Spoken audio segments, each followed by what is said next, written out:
Well, hello and welcome back to Master Horn Investing. This is Brian Horn. Thanks for joining me today. We're going to be going over the last days investing, how to invest during troubled times in the world. A little bit of disclaimers there.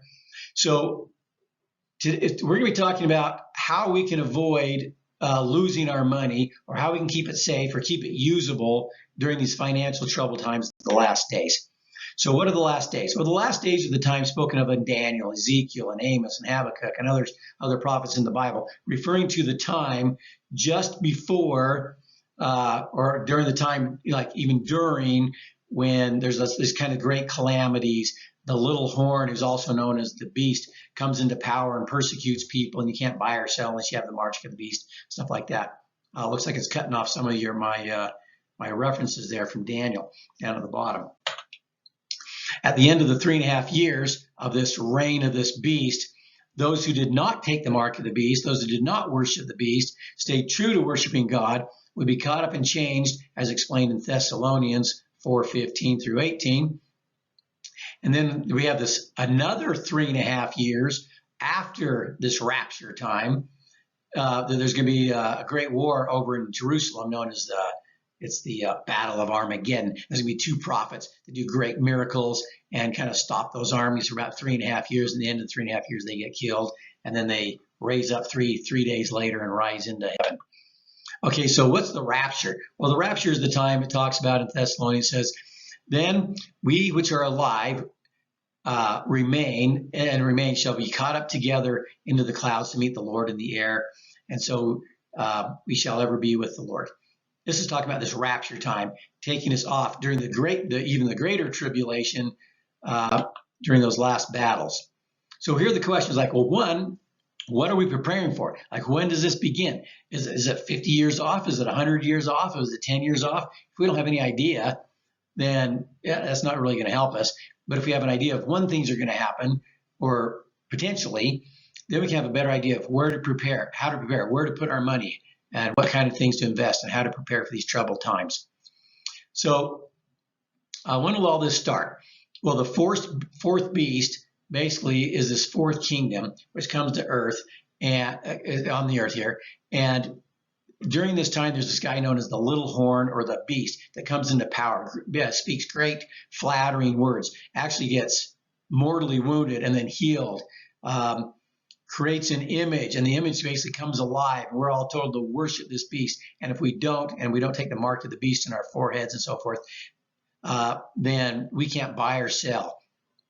And it says that it's going to last 3.5 years. How do we know 3.5 years? Because Daniel has told us that in his language, time means a year, times means 2 years, and the dividing of time, or half a time, is a half a year. So he says it's going to be until time, times, and half a time. So it's 1, 2, 3, and a half. He also told us in other places it would be 1,290 days. Well, that's essentially 3.5 years. So he gives us some time frames of these 1,290 days. He also then tells us after the 1,290 days, there's this 1,260 days, which is another 3.5 years of this big battle of Armageddon. And there's also other references to certain time periods in John. So if we can understand these numbers and identify where they fall into place, we can then kind of figure out when the rapture is going to take place and go back from that 1,290 days and see about when this little horn or beast comes into power. And then we can have an idea of what our time frames are, of what we're investing for, or what we're saving for, or what we're preparing for. So the rapture generally is going to happen on a feast day. Feast days happen in the Jewish calendar, not on our calendar, on a 365-day calendar, but based on a Jewish calendar, or a Hebrew calendar, which is a lunar cycle. It's based on the moons. So if we have an astrological calendar, we can look into the future and see when all these things happen, and then compare it to our calendar, which, so the two different calendars, we're just merging the dates. And then we're taking these days, specific days of 1,260 days, 1,290 days, 2,300 days, 1,330 days, and seeing when they fall.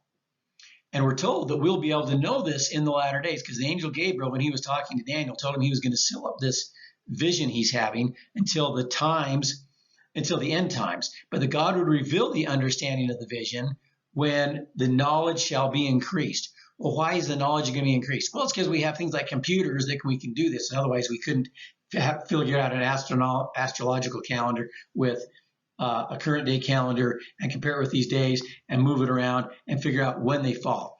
Because all these important days, traditionally throughout history, fall on these feast days: Passover Day, Hanukkah days, Feast of the Tabernacles, Nisan 21, and so forth, which is the first fruits.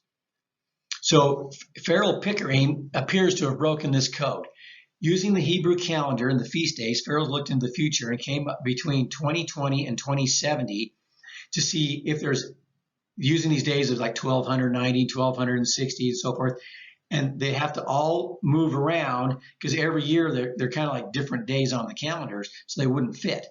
There's only 1 year in the next 50 years, so from 2020 to 2070, there's only 1 year where they all fit, and these important days all land on the feast days as would be expected.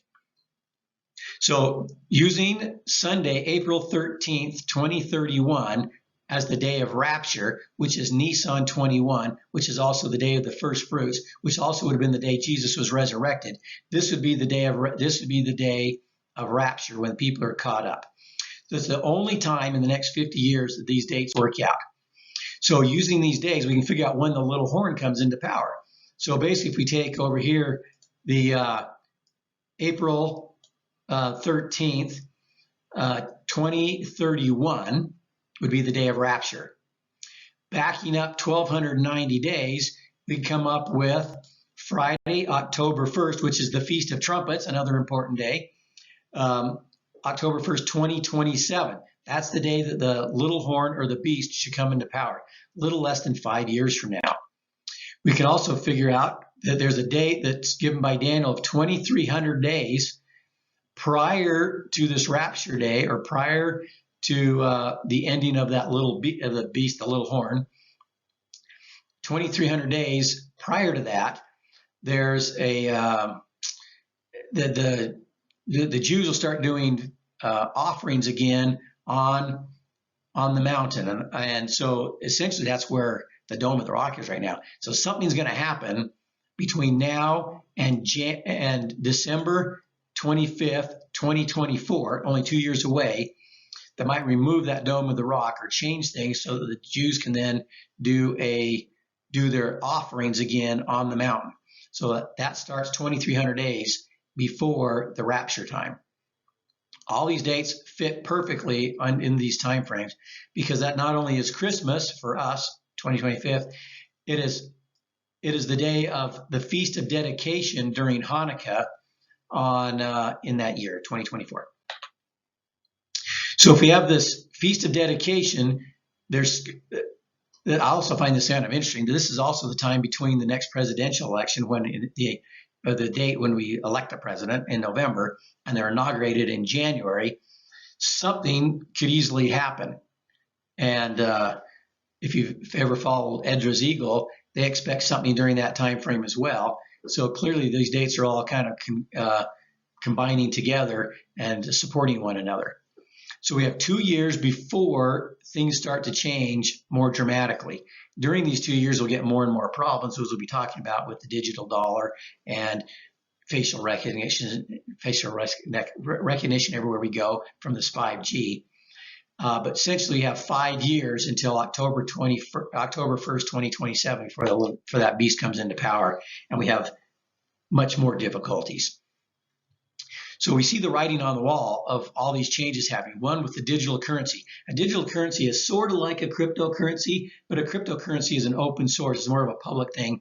So this is not on the blockchain like other digital currencies. This is completely controlled by the Fed or by the government.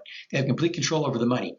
They control how you can use it, how much you can spend. If you don't spend it fast enough, they can start taking it out of your account. Say, sorry, you got $1,000 just sitting there, you're not using it, so we're just going to take it away. So now you only have 900. So you better spend it or you're going to lose some more.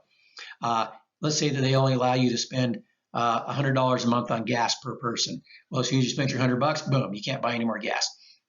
What if they say we don't want you buying meat anymore? Well, you can just turn it off. Anything that's coded as meat, you can't buy it, or you can only buy a certain amount a month. So this can give quite a heavy-handed control to the government over the use of our money and how we can spend it. This is already in construction. It's not in construction, it's in testing. It's currently now in a 12-week test with 12 countries doing a 12-week test. This should be coming out next year, and we should start seeing how we then go to a cashless society, because they'll have to eliminate all cash to force us to use this digital currency. That may take a little time. Again, first they bring it out, they have to get you using it, then they start taking away the hundreds, then the 20s, then maybe say there's just no more cash, and it kind of forces us to go to this digital currency. How about all the facial recognition? This tracks everywhere you go, every shop you go into. They can watch you where you drive. They can see you through your car from these cameras that are on in intersections and so forth. So they know everything about you where you go. Gives them complete control. If you want to see more about that, this article here is a pretty good one. You have to stop the video and then copy that down, write it down, because there's no way to copy and paste it, but it's kind of long. That's gives you a lot more information about all this facial recognition and what kind of problems it can cause in society. So we are in the last days now. So this is the last days. So we want to, what do we do in the last days? Well, first we want to get our debts paid off. We want to get out of debt. Long-term food storage, gold and silver coins, earthquake and flood insurance, at least why, all that's still viable. Maybe down the road that won't be pertinent, but for now it's still an important thing to have, because in the last days it can be floods and earthquakes and volcanoes and other things, and we want to have the protection at least while this happens. And then we need stuff used for bartering, like gold and silver coins. How about having a garden and equipment to run the garden, like hand equipment, tools, and then also be able to sew and repair things. Not only a garden, but maybe a way to raise our own meat. If we're not already allowed to buy things, maybe we want to be able to have some chickens, or to have some eggs or goats so we can have some milk and things like that. So getting out of debt, this is number one. We want to be focusing on this, maybe a couple of these at the same time, like getting out of debt, getting some food storage, kind of all at the same time. But this is not the time to have hundreds of thousands of dollars in your 401k and then $100,000 of credit card debt and car debt and other debts. We want to have the debts paid off. In Habakkuk, we're told that, will not your creditors suddenly arise? Will the night wake up and make you tremble? Well, not only as a nation are we a big debtor country, and we owe money to everybody around the world with all of our bonds and things, with all of our debt, which if they all rose up and demanded money and payment and so forth, or things kind of changed, it could be a problem for the country. But individually, if there's any kind of a financial problem or your creditors rise up all at once, you could lose everything. So we don't want to have, it says, you have plotted to ruin the ruin of many peoples. I mean, these people are plotting. We've got evils and designs that exist in the hearts of conspiring people here in these last days, and they're plotting the ruin. And so anyway, so we ought to be out of debt. Debt can be one of our biggest problems, put us in bondage. The next thing, or at least maybe incongruently, we want to focus on food storage. This is kind of like Joseph's dream when he had 7 years of plenty, 7 years of famine. Well, this is the time we are in the years of plenty, and these 7 years of plenty might be coming to an end within the next several years. We already are seeing as workings on this, like supply chain problems. We're having food shortages in some areas. We have some famines going on. We have floods that kind of are destroying crops and problems, droughts that are destroying crops. We have wars that are affecting the supply of wheat and fertilizer. And not only that, what if you just individually, what if there's not a big societal thing? You just individually lose your job or health or something, and food storage is a good thing to have. So we want to have food storage. If the scriptures say you can't buy or sell unless you have the mark of the beast, and you have no food storage, you have no tools, you have all this debt, you're just going to be completely out of the pit. You either have to join the group just so that you can survive, or you're going to have to be able to try to find someone that's just going to have mercy on you and you can live off of their stuff. That's not a good position to be in. So you want to be able to have things that you can barter, grow, produce. Maybe you can make stuff like sew clothes and so forth. It's just as important now to have food storage as it was for Noah and the animals to board the ark years ago. This is the time we need to be preparing. And don't forget your water storage or ways to purify water or capture water like rainwater as part of your food storage. Silver coins There's a great option. Now we talk about sometimes about gold and silver coins. Gold has been outlawed in the past. So back in the 30s, the government outlawed gold and told everybody had to turn in their gold. But that's never happened with silver. So silver is a little safer play. Plus, silver is a little easier to use.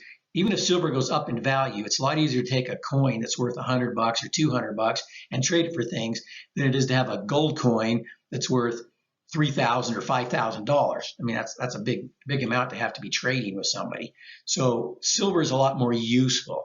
So you'll be able to barter with like-minded people. So remember, food is number one. Clothing items would also be useful. That's got to be on the list. But right behind things like clothing and food, we have, silver coins. And so, then we have things like tools. Tools are going to be important because what if you have to do a little more surviving on your own, or you're not really on the grid anymore, so you can't get electricity and so forth, and things are kind of cut off. Well, you have to have hand tools. You won't be able to be charging all your electric tools. So you better have some hand saws and picks and axe and wire and ways to tie with wire and zip ties and, hand drills and pruners, sewing equipment. I mean, sew by hand, or if you have one of those old-fashioned sewing machines, fine. How about maybe stuff you could sew with leather, do leather work? But then you also might need some leather to do that. How about ways to cook things like a solar oven, Dutch oven, maybe stuff for fuel and heat. So you're going to need some supplies. So these are kind of things that you could be investing in, put your money in, which could be useful, especially during times of trouble. Those kind of things generally come after the food storage and the water storage and the food cooking equipment and the silver. So what will your 401k be like? So let's say, is a 401k a good investment? Well, we don't know if this is really the exact timeline. It's the only timeline that fit on the astrological calendar over the next 50 years.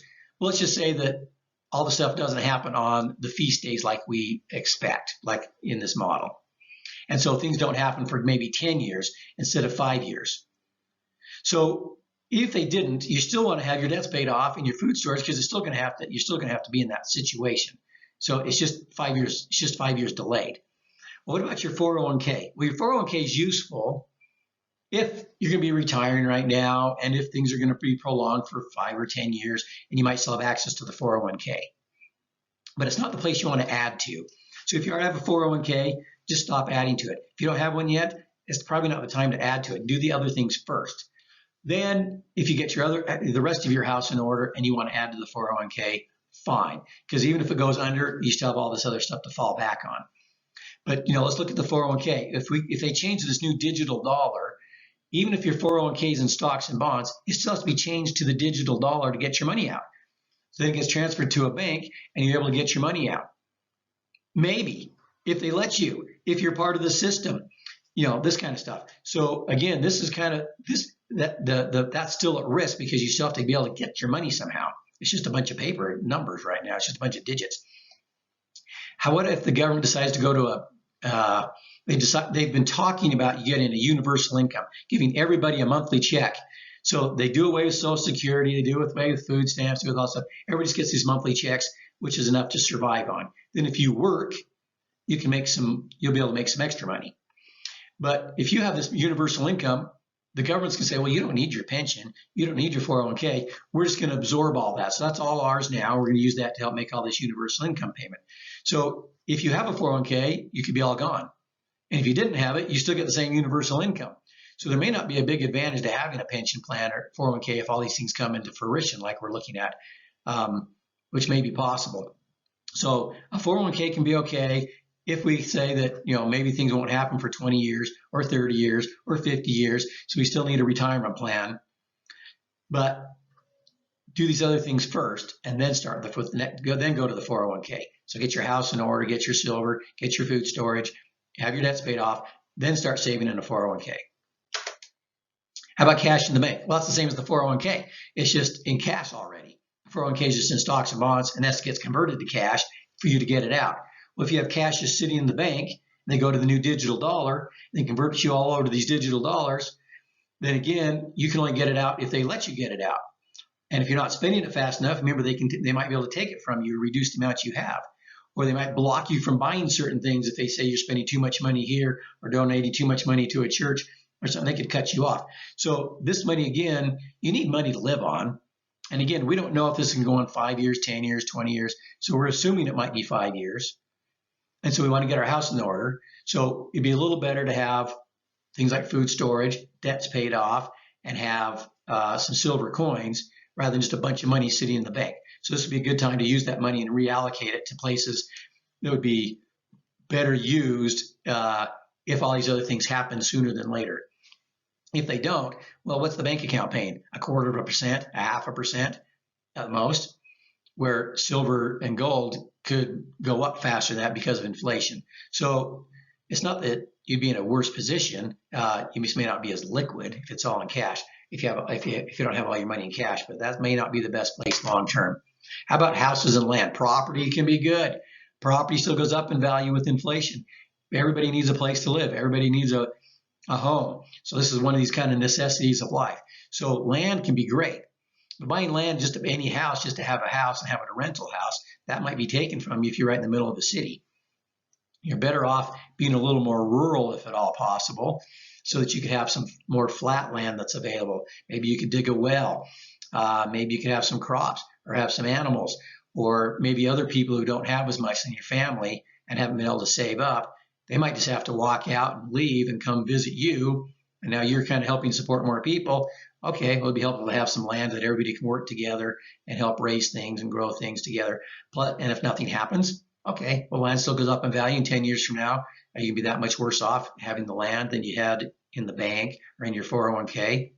Maybe better off. So I do like houses and land. That still would be good place to be. But the idea would be to try to look more rural and not be right in the middle of the big city for additional property. So where do we invest best in troubled times? Well, we want to pay off our debts, including our house. We want to be getting food storage up to 7 years supply if at all possible, because there's always going to be people that don't have anything, and you're going to be sharing with family and friends. You're not going to just tell them to go out and die. I mean, you're going to help take care of people. So we want to look at the way we change our investments. If you're currently investing in your 401k, we'll stop it for now and start using that money that was going into the 401k to buy some silver, to pay off your debts, to buy some food storage. We don't want to panic buy and go into debt, but we just want to be wise. But each month, buy some additional things. We also want to maybe start a garden. Next year would be a good time to start a garden in spring of 2023. I started a garden last year in a new spot, and some of my garden ended up being in the shade come August because of the way a fence was and the sun was shading, going and so forth, and my potatoes stopped growing over in that section. Well, I'm going to have to kind of move that around. So we need to kind of practice a little bit and be in practice so that when it comes time, if we have to grow stuff on our own or we're really trying to live on it, that we know how to do it. So good to start a garden at your house, start getting some of these things in order, start getting some sewing supplies, and this is the time to get our houses in order. Hopefully we have more than 5 years, but based on the timeline that fits all those feast days, we may only have 5 years before things get really bad.